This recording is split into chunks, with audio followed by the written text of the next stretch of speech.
We are set for event number 2 for the women. William Wallace presented by a Brewdog, and it's going to start with that log. There's a yoke and then 3 trips up the power stairs. Yeah, they're going to start with this clean and press, and we'll see if it's the same challenge for the women as it was for the men. That was the biggest separator. Their yoke is going to weigh in at 444 pounds, and then they've got 1 trip up those power stairs, and they'll carry 225 pounds up each step all the way to the top. Let's send it down to Kiki Dixon, the 3rd member of our broadcast team, who's on the competition floor. Kiki? Jerry, as our resident strongman, you've had CrossFit athletes come to you for advice with these implements. What's the biggest difference between coaching a strongman and a CrossFit athlete? Really, other than the weight, there's not much difference. You know, at this level, the dedication and the commitment's the same, and to want to get better, and they want to do everything they can to get better. So they want to learn the techniques and be as efficient as possible. So really, there's not much other than the weight. There's really not, because these athletes are just as committed as a strongman and strong women. It's equal at this level. Thank you so much. Thanks. Jerry Pritchett, a wealth of knowledge when it comes to strongman implements. He's actually helped athletes out at the CrossFit Games as well. Olivia Kerstetter getting things ready as we look at the keys to this event. Yeah, I'm sure Jerry would echo this. They got to lean back. These CrossFit athletes aren't necessarily familiar with a log in that front rack position. In order to get it from shoulder overhead smoothly, you've got to create the space. They're going to lean back. It creates a unique stimulus on the belly and the back. And then lost in transition, we saw this with the men. You've got to hustle from implement to implement, not listening to your body, telling it to shut up and getting to work. First of 4 heats for the women. Lane assignments. Paige Rogers, who was so impressive in that opening event, will be in lane number 5. And then 2 podium finishers from the CrossFit Games in lanes 2 and 3, Lucy Campbell and Olivia Kerstetter. The opening heat has begun. Start with 5 clean and presses on the 150-pound, 68-kilo log.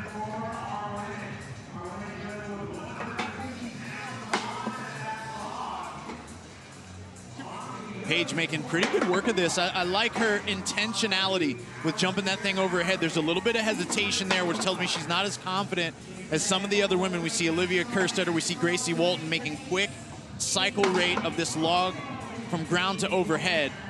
But nonetheless, Paige finds herself just a couple reps away from finishing this round. Kerstetter's already through her 5 reps. Moves to the 445-pound, 207-kilo yoke. Lucy Campbell right behind her. And Grace Walton is done as well. Kerstetter will be the first to the opening power pin. 225 pounds to move up those stairs. Lucy Campbell onto the power pin for the first time along with Grace Walton. Paige Rogers is moving the yoke. You can see her in the background. And Elisa Fuliano is there with Rogers on the first yoke carry as Kerstetter is back to start round 2. That pin created a little bit more of an obstacle there for Gracie Walton than we've seen so far for athletes. She had to really consider picking that thing up each time and making sure she created the appropriate amount of clearance to get it over the next step. Olivia Kerstetter's already through 2 reps. You see the weights of the implements in the bottom left-hand part of your screen. You know, she was in high school. She was overhead squatting 270 pounds and split jerking the same weight. High school, Adrian. Yeah, it's crazy. I wasn't doing that in high school, Sean. Yeah. This is where I'd like to really see Olivia, though, lean into her strengths. She is pound for pound one of the strongest women when it comes to moving external objects. And I think that this is where we want to see her learn how to lay down the gas pedal. 3rd at the CrossFit Games. Believe in yourself. Pull away from athletes in your heat, and that's what it's going to need to take for her to continue to level up and be consistently that person on top of the podium. As a teenager at the CrossFit Games in 2021, she snatched 202 pounds. That was the most of any female. Yeah, when you read those kind of metrics, Sean, and then understand her age and then the success that she's had this early in her career, she's playing with a very stacked deck of cards, if you will. Her focus is going to be on building her stamina, building her endurance, and of course her mental resiliency to be able to compete with these other women at a stage like this. Grace Walton has now moved ahead of Lucy Campbell. second place, but Olivia Kerstetter is just running away with this thing. She's moving back to the log for the third and final time. Walton is on the yoke. And now Lucy Campbell starting her second carry. So Olivia Kerstetter is all by herself in the lead. Final round of clean and presses on the log for Kerstetter. No problems for her thus far. No hesitations, no sticking points. And there's her first miss. The log was out in front of her just a touch. She's got to get her elbows in front of that thing a little bit more before she jumps it over her head. Kerstetter 14th place after the opening event.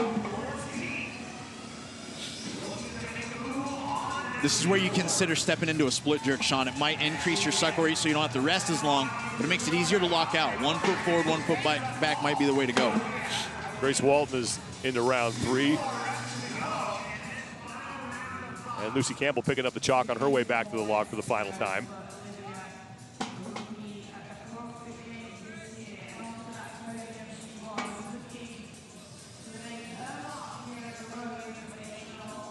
Fuliano and Reynolds still there making their way through, or Rogers making their way through the yoke carry. And that's the last rep for Olivia Kerstetter. This will be a leisurely stroll for her. 445 pounds, 207 kilos on the yoke. And Kerstetter has had no problems with this. And then one final power pin. And Kerstetter going to set the early mark to beat here in the opening heat.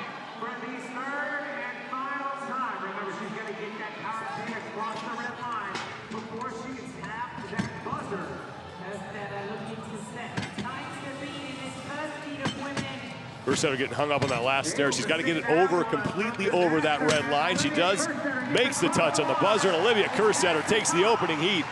5:07.10 seconds.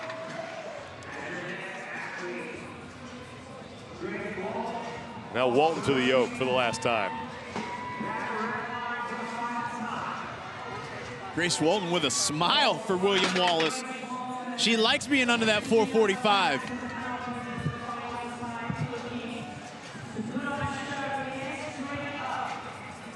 Lucy Campbell in the background, finishing up her final yoke carry. Walton to the top of the power stairs, hits the buzzer, and she is done.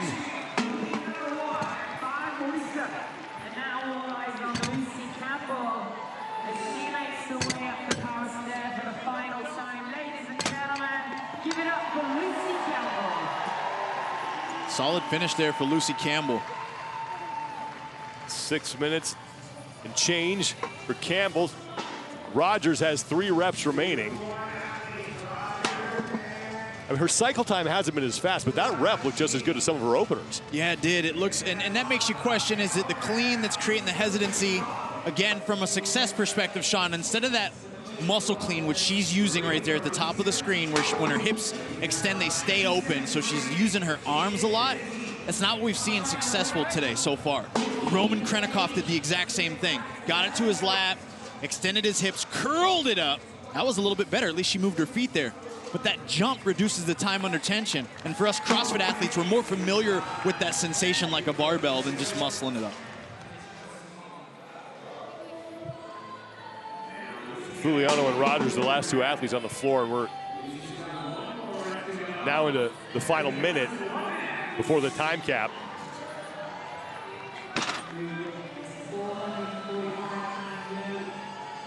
Fuliano has 1 rep remaining here.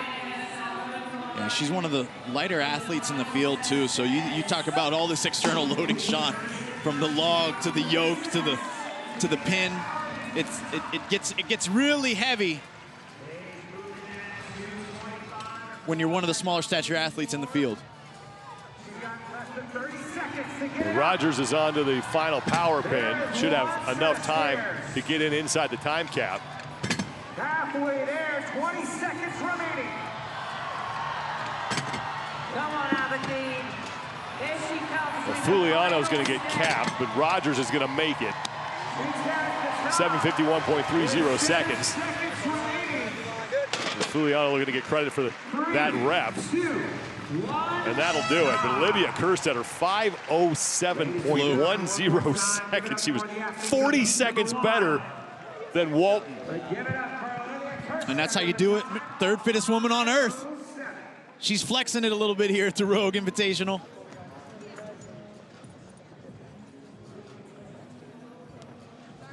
I mean, just wire to wire for Olivia Kerstetter, and it was never even close. Yeah, it wasn't. She came out, started very clean.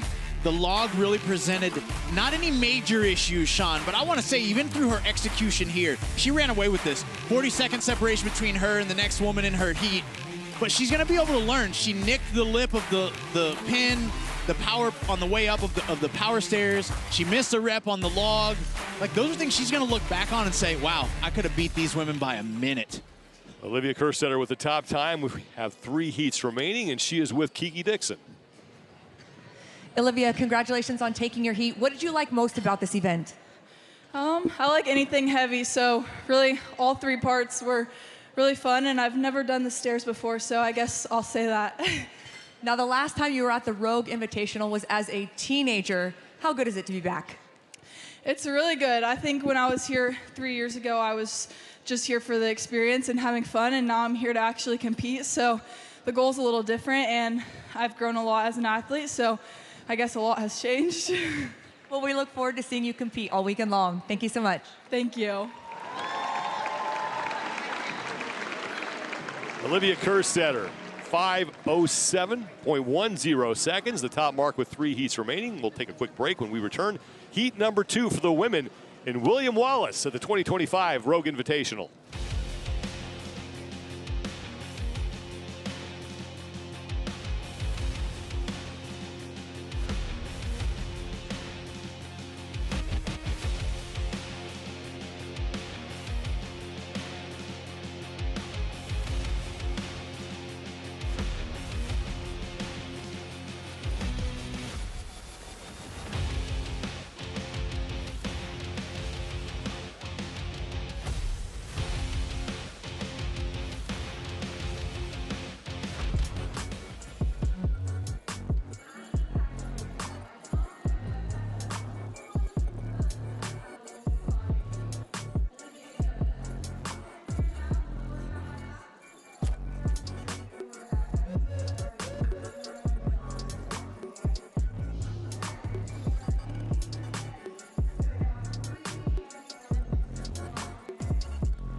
One heat down, 3 remain here in event number 2 for the women, the second of 9 events that they will face here at the 2025 Rogue Invitational. Glad you're with us, everybody. I'm Sean Woodland with former Affiliate Cup champion Adrian Conway, and Kiki Dixon's got us covered down on the competition floor. William Wallace, presented by Brewdog, starts with the log. It's got a yoke, and then the power stairs at the end.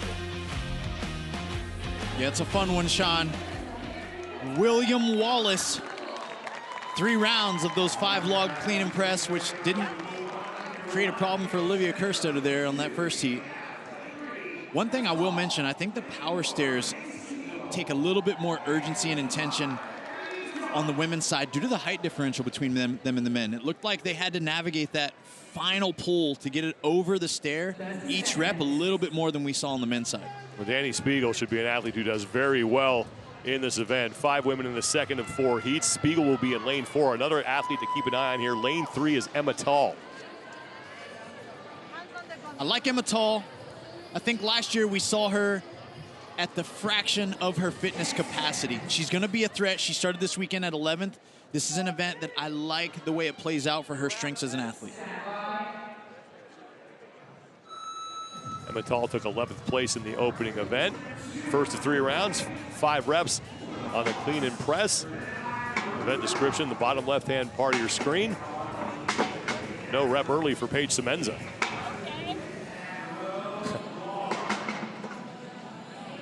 Danny Spiegel's now through 3 of the 5 reps. Spiegel's in the background there with her hands on the log, now just cleaned it. And she's done. So Danny Spiegel will move to the yoke first. Now this is an event that we really have not seen a lot of lead changes in, and Spiegel is out front early. Emma Tall is done with her set of 5. She's moving to the log, pardon me, the yoke. Tall in the all black right behind Spiegel. And Abby Doman has just closed out her first set of clean and press on the log. Yeah, both these women having no problem with the yoke whatsoever. I don't see that being any type of limiter. It's going to be these transitions and that rep for rep competition that comes down over at the log. Danny Spiegel is done with round 1. Emma Tall is through as well as Abby Doman is lugging that yoke across that red line. This is what we talk about as one of those keys is lost in transition. This is where you can't settle for what's comfortable.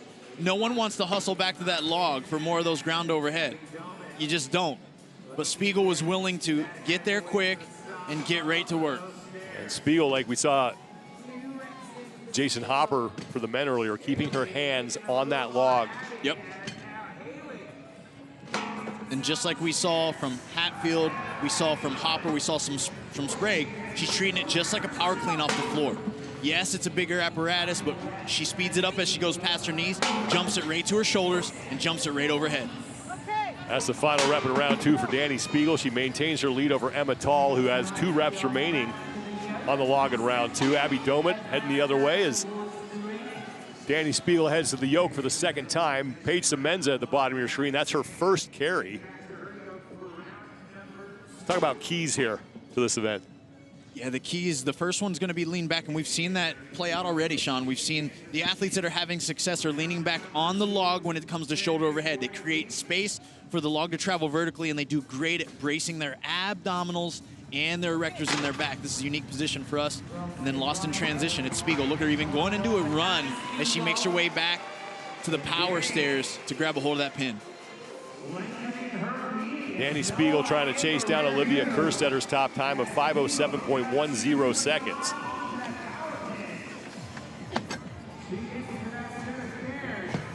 £225 on that power pin. These power stairs are just like a partial deadlift. It's very similar to the initiation of a kettlebell swing off the ground.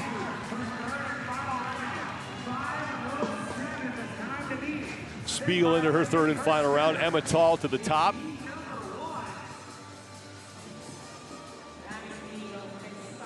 And they are the only 2 women who are into round 3.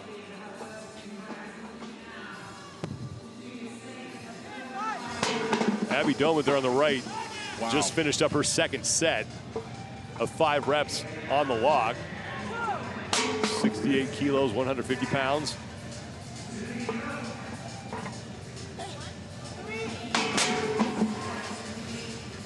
Spiegel's clean and press looking the same now.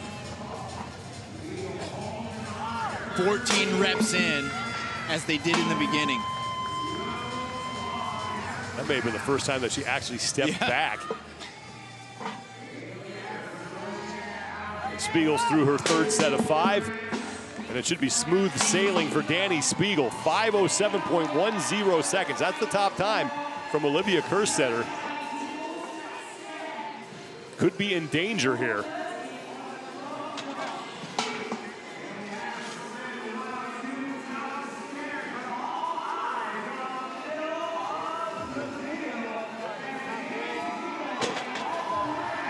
Spiegel to the final power pin as Emma Tall closes out her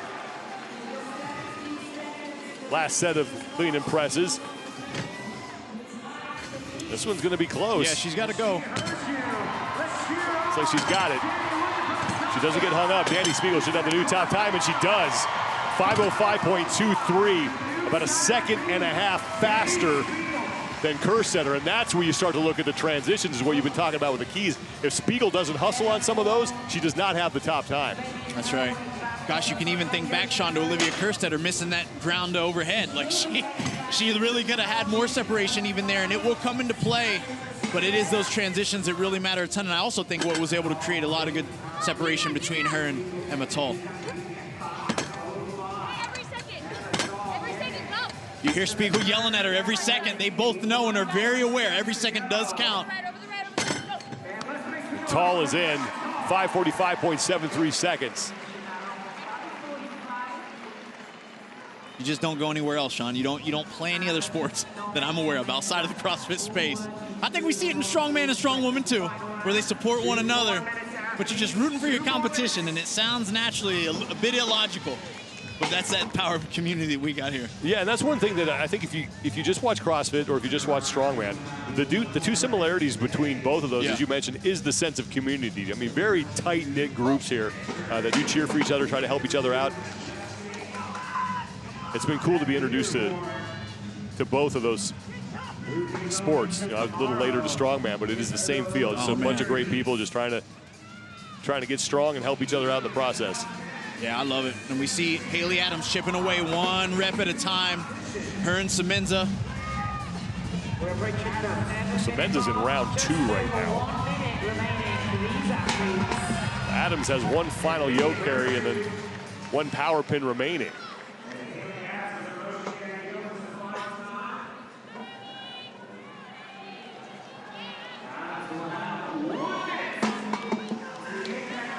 Less than a minute to go for the time cap.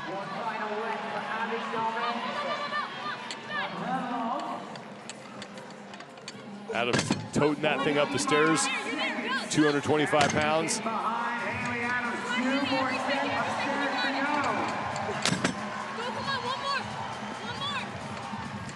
Nice. And that'll do it for Haley Adams, 7:27.41 seconds. Now the question is, can Abby Domit make it in? She just finished up her third set. She's on the yoke on the left side of your screen, now middle. And that break might cost her. Yeah, that break could do it, Sean. She needed to hold on to that thing to give herself an opportunity. Because it seems like athletes need at least 15 to 17 seconds to get all the way up that stair. Yeah, Domit and Semenza are going to get capped. 3, 2, 1. And that'll do it. Danny Spiegel just edging out Olivia Kerstetter for the new top time, 5:05.23 seconds. And once again, the early leader hangs on.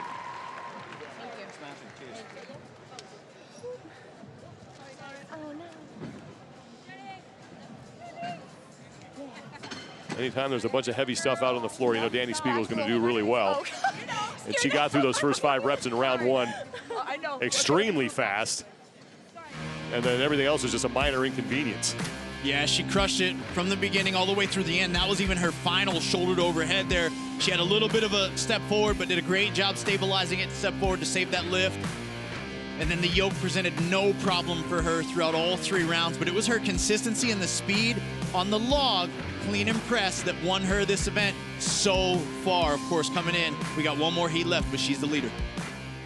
After 2 heats, it's Danny Spiegel with the top time at 5:05.23 seconds. Olivia Kerstetter currently sits in 2nd place.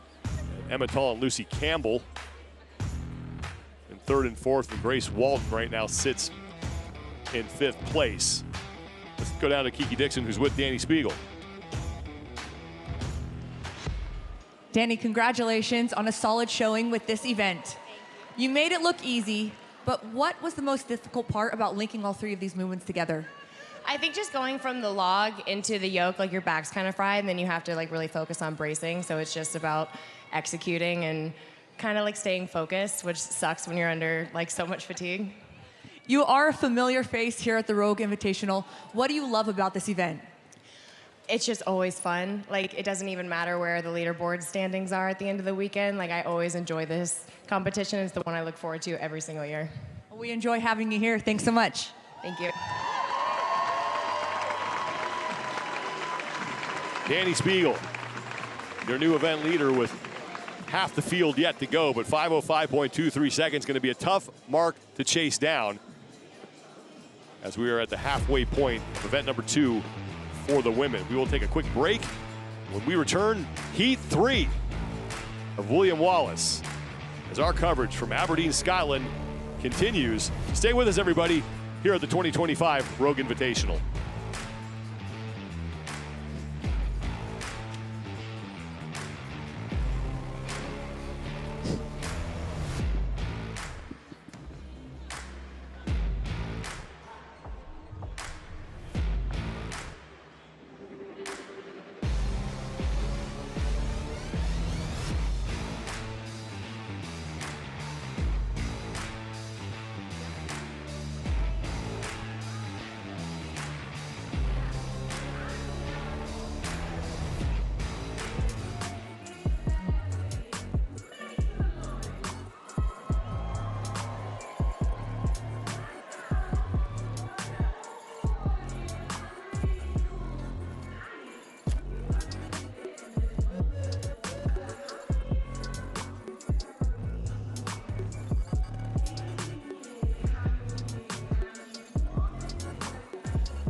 We are halfway through event number 2, the second of 9 events that the CrossFit athletes will face here at the 2025 Rogue Invitational.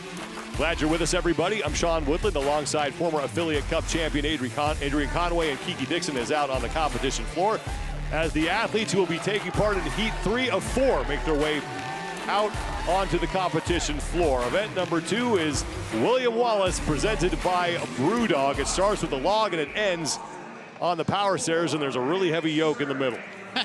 It's a lot of heavy object moving, and for some of these athletes, they're foreign objects. More akin to the strongman style of training, we've got the log clean and press, which is the one element that has created the most separation for both the men and the women so far today. The 5 women in this third of 4 heats. Emma Lawson will be in lane number 3, a pair of Canadian athletes out there. Emily Rolfe in lane number 1. Brooke Wells is another athlete to keep an eye on here.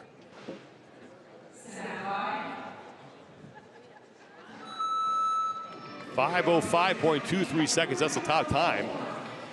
Danny Spiegel did that in heat number 2. 5 reps on the clean and press on the log, 150 pounds, 68 kilos. Brooke Wells starting off with a lot of ferocity and speed here with these ground overhead. Looking smooth. Intentionally taking breaks. Looks confident.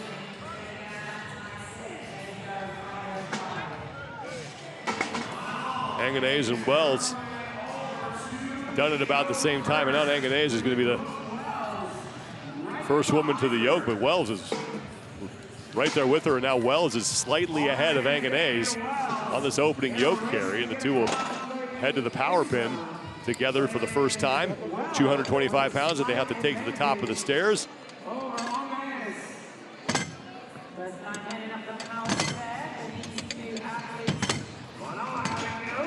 But Anganese is through round 1.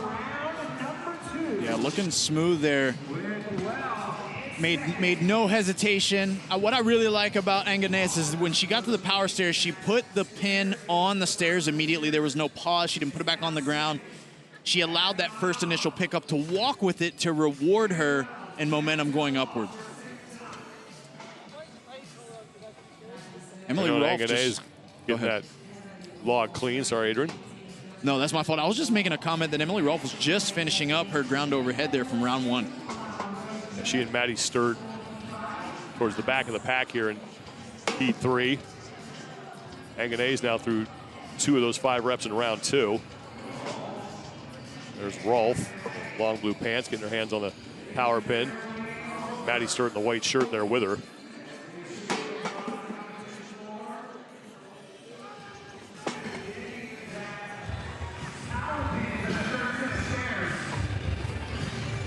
Sturt doing a good job, making good clearance every time she lifts those plates up.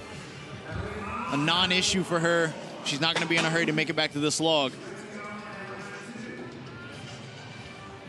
Anganese with only 1 rep left here. She will get through that, keeps herself ahead of Brooke Wells. But only slightly. And I love that urgency, Sean. I mean, I love that competitor's urgency she just showed there. Again, we're getting into this settling point where a lot of times your body's telling you no. You want to feel the rest. You're feeling the burn in your arms and your legs. For this workout, it's all around your spine and your abs and your erectors. And these athletes are denying that feeling in order to compete. They're pushing and pushing and pushing. That's what you love to see. Wells able to close the gap a little bit again on the yoke carry, and now hustling up as she moves back to the power pin for the 2nd time. This is the tightest race we've seen so far for the women in any of the heats. Both Kerstetter and Spiegel just ran away with theirs. And that's that separator there. Manon choosing to put that first step to work as she carries it over with the duck walk. Brooke instead sets it back on the ground, and she loses a little bit of momentum and distance to Manon each round on there. Well, the top time is 5:05.23 seconds. Manon Anganese and Brooke Wells are into the 3rd and final round. Emma Lawson is in the middle of your screen, going to the yoke to finish up her 2nd carry.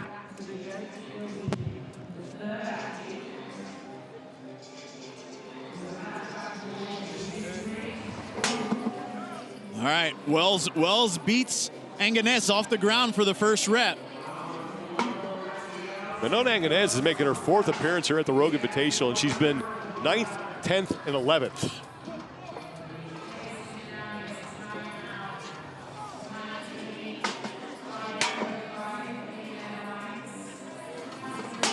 Brooke Wells in the lead here through 3 of the 5 reps in this 3rd and final round. Finished 18th in event number 1. Again, announcing her retirement earlier this year. Got a no rep there. That was a tough one there. You could hear her say what. She wasn't certain of what happened there, but the judge's call is that she didn't open her hip, so she has to stand it up all the way after her arms are locked out. Well, the good news is she's still ahead, at least for her, of Manon Anganese, who's keeping her hands on that log. This will be the final rep for Wells. She locks it out. And now to the yoke for the final time. So Danny Spiegel's going to hang on to the top mark.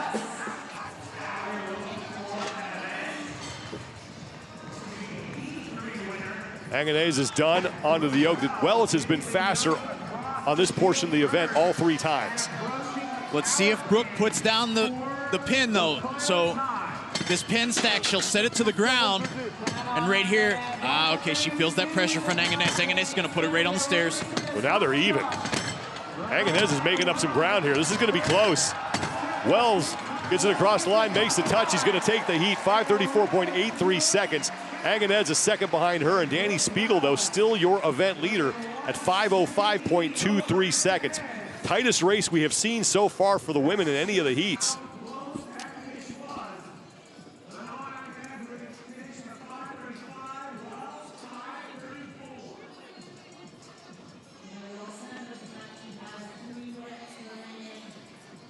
This is where it turns into a bit of a slugfest. You got to really go to battle with that log. These women are all breathing extremely heavy, and they're struggling with some form of the ground overhead. It could be the clean, it could be the shouldered overhead.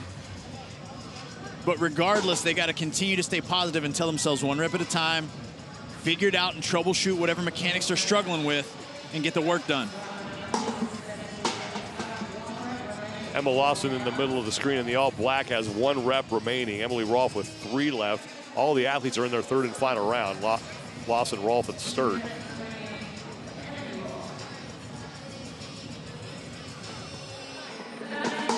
Emma looks so smooth ground overhead. You wonder if that was a confidence issue how she chose or settled into her pacing, because all things from a mechanics perspective tells me that she could have been doing that a bit faster. Lawson has finished on the podium here twice at the Rogue Invitational. The other 2 times that she competed here, 2022 and 2023, and she was 3rd both times.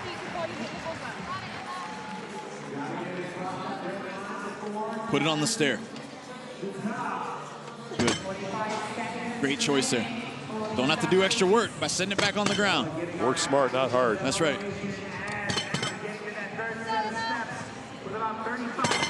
Lawson's through with time to spare. 30 seconds to go before we hit the time cap. 7:27.69 seconds.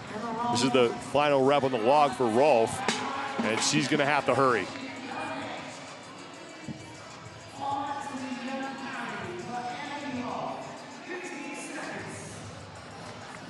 Sean, I know that she was limited this year by an upper body injury. I believe it was her elbow. You wonder if that shoulder overhead is something she hadn't been able to spend a lot of time redeveloping and building capacity and confidence back with for this year's competition season quite yet. Rolf and Sturt are going to run into the time cap. Brooke Wells is going to take the heat, 5:34.83 seconds, and Danny Spiegel is going to hang on to the top time. 5:05.23 with 1 heat remaining here in event number 2.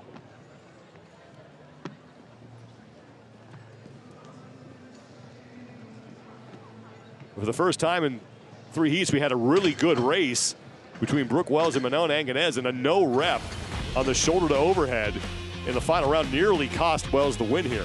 That's right. It almost made things very, very interesting.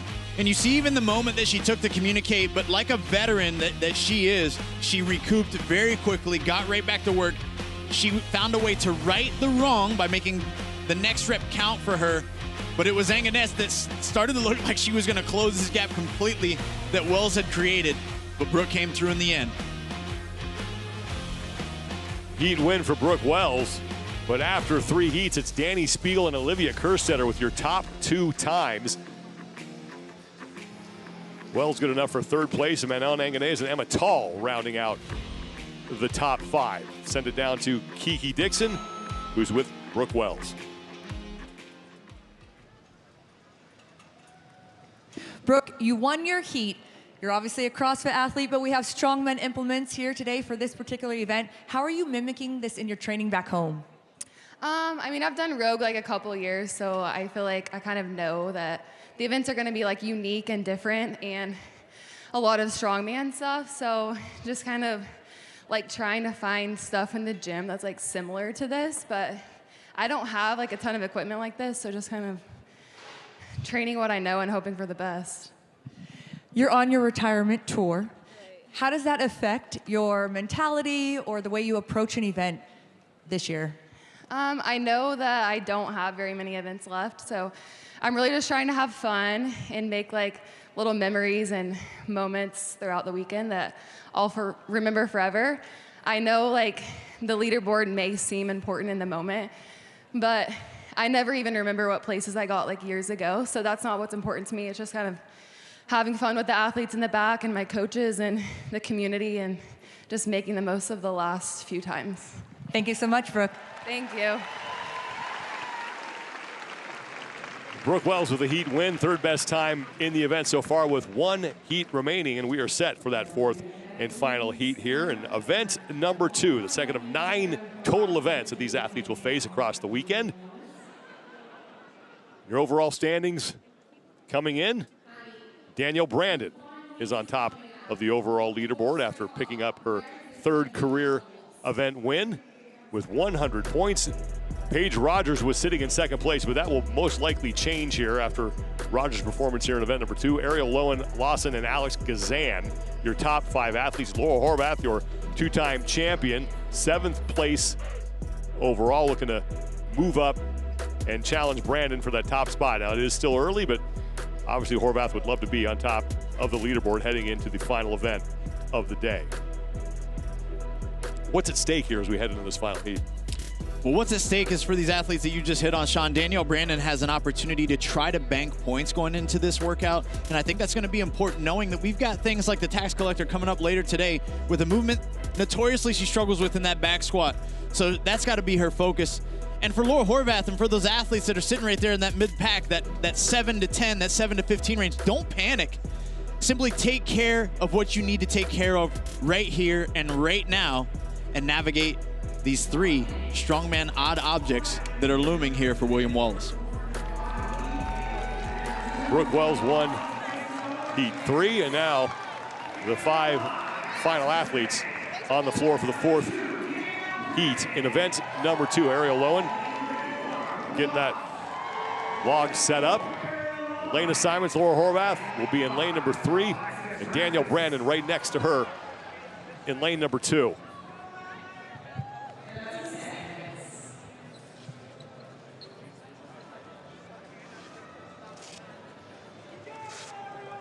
Laura Horvath is the only other woman than Tia Toomey to actually win this competition.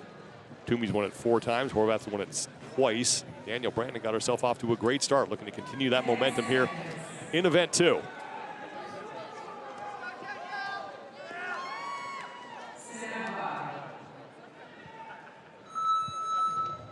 Final heat is underway. 5 reps on the 150-pound log, 68 kilos to start us off, and Alex Gazan can definitely do some damage in this event. Yeah, that's right. We know sometimes she can be limited by overhead mobility. This is not going to present a problem for her. She's doing a great job at even jumping it like a traditional clean and then jumping it right overhead. I love the aggressiveness that we're seeing here, Sean. You alluded to it earlier, but we haven't seen many leads change coming out of the first round. So what kind of pace can you establish right here, right now? Well, Gazan is the first woman done with her opening set of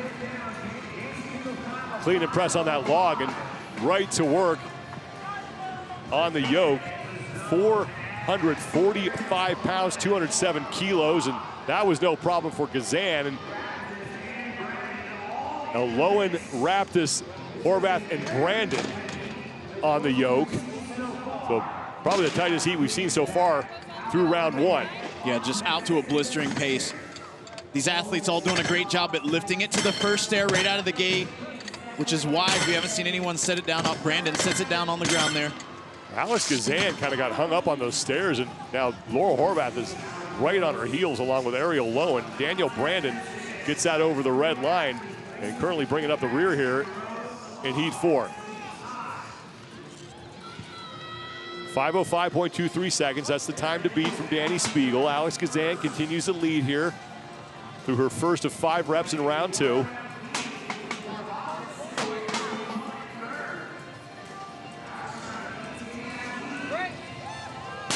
Alex doing a great job at staying aggressive here. It's where we start to see some of the athletes step away from the log, take longer breaks. It's almost like she's forcing her hands to stay glued to that thing. This is the 3rd straight year that Gazan has competed at the Rogue Invitational. You can see the weights on the implements on the bottom left-hand part of your screen. She's been inside the top 5 both times, 5th in 2023, 4th in 2024. And a woman who should be contending for a spot on the podium by the end of the weekend, onto the yoke for the 2nd time and starting to open up a lead on the rest of the field here. Yeah, no hesitation, no slowing whatsoever. As we even see Laura, we even seen Ariel all taking steps away back from their log. And that middle round right there is where Alex had the ability to, what we would categorize as break the chain and pull away from this heat, and she's doing just that. Well, this is the part of the event that kind of slowed her down in the first round. Laura Horvath was able to catch her on this part. Now Horvath is just getting into the yoke along with Raptis and Brandon.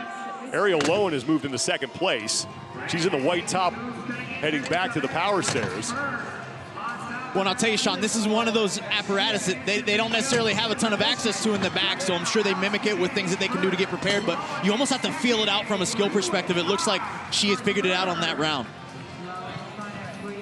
Gazan into the 3rd and final round, and if she can pull off the win here, and depending how everything else shakes out, there's a chance that Alex Gazan could be your overall leader, but she's got to pick up the win here. Laura Horvath is now trying to stay ahead of Danielle Brandon and Alexis Raptis for 3rd place in this heat. Gazan through 2 of her final 5 reps. Lowen is just getting started on her final set. Oh, Ariel really putting herself in a tough situation there with that last clean and press. She's got to figure something out by dropping under that bar a little bit better here in this next rep.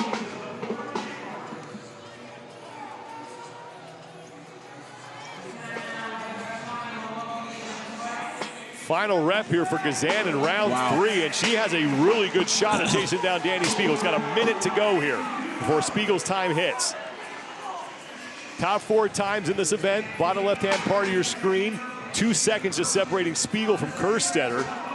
And there's a pretty big gap between Kerstetter and Wells for third, but Alex Gazan is looking to pick up the event win. And again, depending on how everything else shakes out, could find herself on top of the overall standings.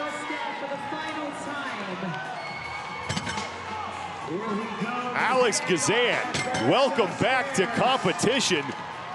An event win, 4:39.77 seconds, the only woman to go sub 5.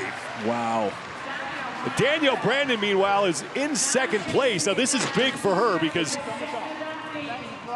third place in this event is still up for grabs. And that's what we talked about, about, keep Sean. her on top of the leaderboard. That's right. We talked about an opportunity for her to bank points. It's going to be huge as the events continue to roll out this weekend. Danielle Brandon is in, and that should be a third place finish in the event. Laura Horvath right behind her. She got hung up. She makes the touch. 5:15 for Horvath. That'll be a top 5 finish. Raptis is in, and here comes Ariel Lowen. So Danielle Brandon, huge performance from her as Lowen makes the touch.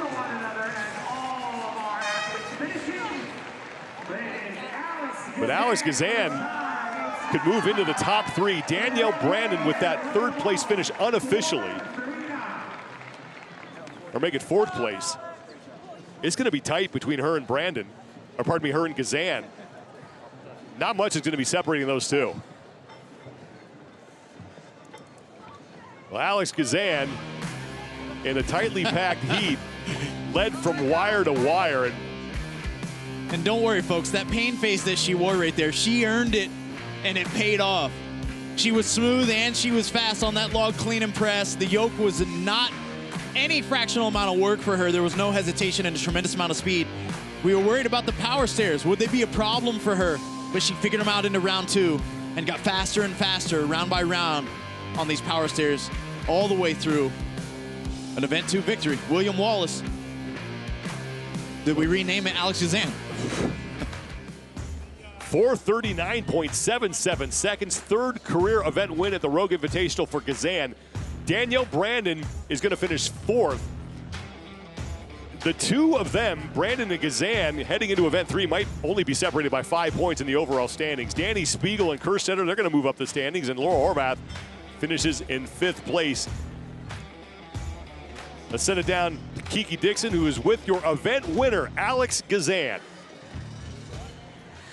Alex, congratulations. Last time I saw you, you were on crutches. What does an event win do for a boost in your training confidence? Oh, it's so fun. I mean, we train to win, so it feels good. Yeah. We talked earlier about your perspective for this particular event, that you're just grateful to be here. Are you still maintaining that, or do you find yourself wanting to get a little bit more competitive in there? I think you can do both. And I was explaining that I'm still very nervous. We're competitors. We want to do well. But instead of just feeling nervous and like that ick feeling, I'm just excited. And now I know it can be taken away in the blink of an eye. So when I get to step on the floor, it's a privilege. We're so very grateful that you're here with us as well, Alex. Thank you. Thank you so much.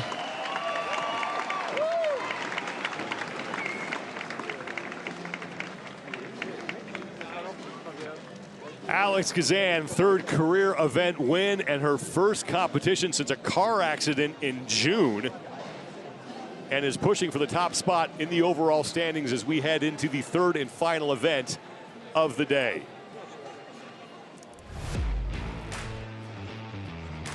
Danielle Brandon with another solid performance and will most likely still be the leader heading into the third and final event, but Alex Gazan is right on her heels. CrossFit competition done for now. One final event remains for them here on Friday. We're going to take a quick break. When we return, the strong women and strong men back out on the floor here Stay with us, everybody. Action continues at the 2025 Rogue Invitational from Aberdeen, Scotland.